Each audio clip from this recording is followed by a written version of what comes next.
নারায়ণ নারায়ণ মহারাজর জয় হোক। আহক দেবরকি, এই আসনতে বহি পদসম ভুল কর। ককসুন দেবরকি, কি উদৈশ্বরে আগমন কংখর রাজকমল। নারায়ণ নারায়ণ সকলো কথাকে কম মহারাজ, কবৰ বাবে দৌৰি আহিছো মহারাজ। কিন্তু মহারাজ এটা গণ্ডগোল সৃষ্টি হব। ইয়েস, কার খাইছ আছে মূল সীমান্ত করা করিব পারে করবরা। আরে লোক সভ্য হরাই এই মথুরা। তেনেহলে কওঁ শুনা, বসুদেৱে তেওঁৰ পুত্ৰ তোমাক অৰ্পণ কৰিছিল নহয়নে বাৰু মহাৰাজ?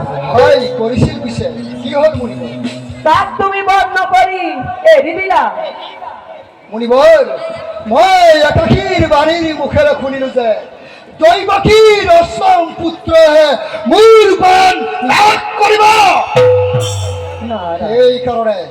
সেইকাৰণে তাক বধ নকৰি ঘূৰাই দিলো। বাস্তৱিকতে বসুদেৱ এজন সাধু গুৰু। হয় হয়, সাধু পুৰুষ। যিসকল লোকেই তোমাৰ লাভৰ হেতু চেষ্টা কৰে সেই সকল লোকেই সাধু পুৰুষ। অবুধ প্ৰথমে যে অস্ত হব পাৰে নাজানানে তুমি?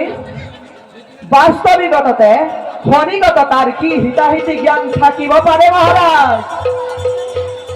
অমৃত এৰি তুমি গৰল প্ৰাণ কৰিলা, এতিয়া আৰু তোমাৰ ৰক্ষাৰ উপায় নাই মহাৰাজ। নাৰায়ণ নাৰায়ণ।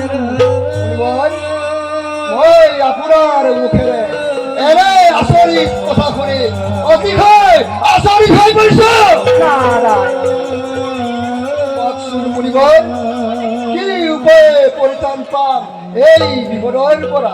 নারায়ণ নারায়ণ মহারাজ, মোৰ হাতত যে অস্ত্ৰ দৰপত দেখিছা, এতিয়া চোৱা, এয়া গণনা কৰি দেখাও। চাওক মহাৰাজ, প্ৰথম, দ্বিতীয়, তৃতীয়, চতুৰ্থ,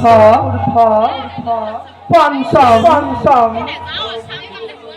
ষষ্ঠ, সপ্তম আৰু মহাৰাজ এয়া অষ্টম। এতিয়া বুজি পালেনে মহাৰাজ? হয় পালো। তেনেহলে আকৌ চোৱা, অষ্টম, সপ্তম, ষষ্ঠ,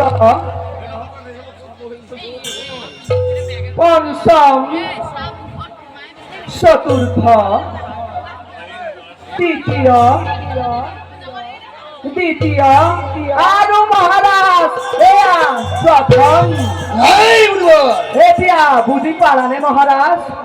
প্ৰথমে যে কেনেকৈ অষ্টম হব পাৰে আৰু অষ্টমে কেনেকৈ হয় প্ৰথম, ভাবি চোৱা।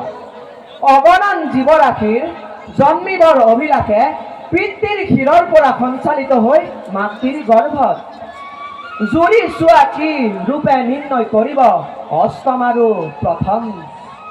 আৰু এটি গুপ্ত কথা মহাৰাজ, গোকুলৰ নন্দ আদি যত গোপগত আৰু তোমাৰ মহাসাধু বসুদেৱ আৰু দৈবকী বৰ্তমান তাৰ ভৰপূৰ মহাৰাজ।